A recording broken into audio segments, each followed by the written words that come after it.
في محرمات منتشرة تبعدنا عن الجنة، منها طلب المرأة الطلاق من زوجها لغير سبب شرعي. طلقني طلقني طلقني، وفي الآخر لو أنت راجل طلقني، وطبعا الزوج توجعه كرامته، والنتيجة في لحظة غضب أنت طالق، وبعد كده تعيط وتقول يا مفتري طلقتني بعد العشرة دي كلها. على فكرة أنت اللي قلت له طلقني، ومخلية طلب الطلاق دي كلمة زي اللي بنى في بقك على أتفه حاجة ولأي سبب تجري تطلب الطلاق. البيت بيتهد وماله، الولاد بتتشرد مفيش مشكلة، المشكلة هايفة بناقص أنا بشتغل وأعرف أصرف على نفسي ومش محتاجاله. وعلى فكرة قريبتك ولا جارتك ولا صاحبتك اللي زنت على دماغك مش هتنفعك بحاجة، وهتندمي وقت لا ينفع الندم.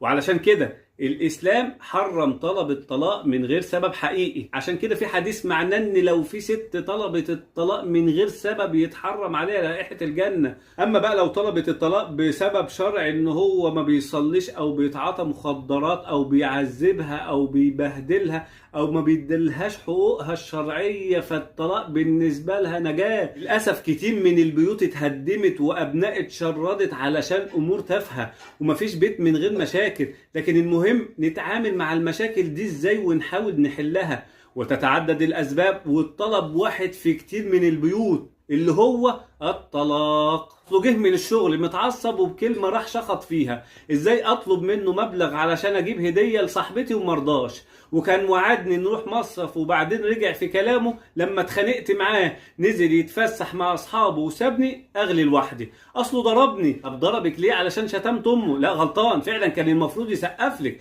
عارفين المشكله فين؟ المشكله ان احنا بعيد عن ربنا، المشكله ان احنا بنتعامل على اننا اعداء مش ازواج، كله باصص على حقوقه وناسي واجباته، او بنركز على ردة الفعل وننسى الفعل نفسه، او بيشوف رغباته بس لكن رغباته وظروف الطرف اللي قدامه مش في باله، او حاسس ان الحياة الزوجية مجرد كلمتين حلوين وفسح وسهر، وعند اي مواجهة للحقيقة تهرب وتجري. ربنا يصلح حالنا ويريح بالنا ويبعد الطلاق من بيتنا. بس كده، سلام عليكم.